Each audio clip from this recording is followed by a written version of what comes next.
аминахон яксолаи 2 моҳа аз шири сунъӣ мехӯрад. модараш донишҷӯ аст. имрӯз ҳам ба донишгоҳ рафт ва аминахон ҳамроҳи бибиаш Дилрабо Бобоева ба сайру гашт баромаданд. ин кӯдаки хурдсол то аз дарс омадани модараш бо шири сунъӣ шикамашро сер мекунад. то модараш омадан як вақт мехӯрад, то вай модараш дарс биён бо шири модараша мехӯрад. ин тавсияи духтуро кардем, мо сони ин ба метим. шири сунъӣ асосан барои ивази шири модар барои кӯдакон тавсия дода мешавад. истеъмоли шири сунъӣ барои кӯдакони аз 6 моҳа боло танҳо бо маслиҳати духтур тавсия дода мешавад. ҳар як кӯдак вобаста ба масъулияти худ аз намудҳои шири сунъӣ истифода мебарад. духтури оилавии маркази саломатии рақами 4 шаҳри Хуҷанд мегӯяд, беҳтарин ғизо барои кӯдак шири модар мебошад, вале дар бисёре модарон ҳолатҳои камширӣ ва набудани шир мушоҳида мешавад. дар ин вақт шири хушк ҳамчун ғизои иловагӣ тавсия карда мешавад. агар модар ҳангоми таваллуд ё баъди таваллуд ба ягон беморӣ дучор шавад, агар модар камшир бошад, шир ғидудҳои шир истеҳсолкунандаи модар нақс фаъолият карда натавонанд ва дар вақти тамоман набудани шири модар тавсия дода мешавад. фарқи шири хушк аз шири модар ин бисёр калон мебошад.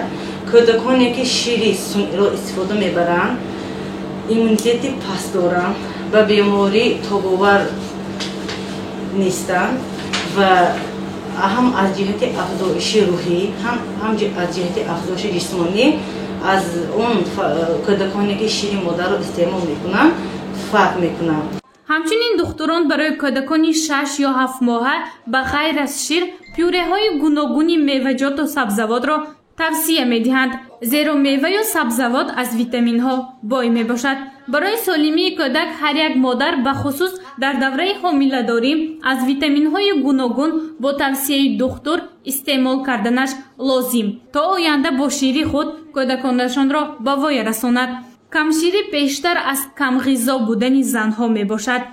он модароне ки шири кам доранд, мо ба онҳо тавсия медиҳем ки дар муддати як шабонарӯз бо навбат ҳам аз шири модар, ҳам аз шири хушк, яъне шири сунъӣ истифода баранд.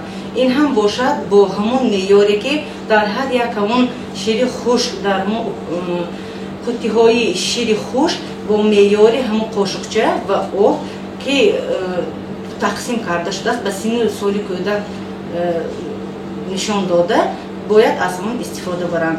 аз ҳад зиёд истеъмол набудани шири сунъӣ метавонад ба гиперкалсемия, ба фарбеҳӣ, ба вайроншавии ин ё он узвҳои кӯдак оварда расонад. дар дорухона ва мағозаву бозорҳо барои кӯдакони навзод ба ҷуз шири хушк инчунин дигар маҳсулотҳои ғизогӣ фурӯхта мешавад.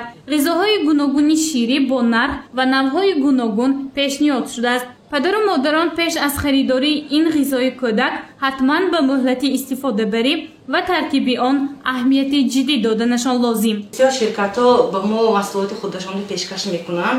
аз ин ширкатҳои Nestle, Малютка, Nutrilad мебошад.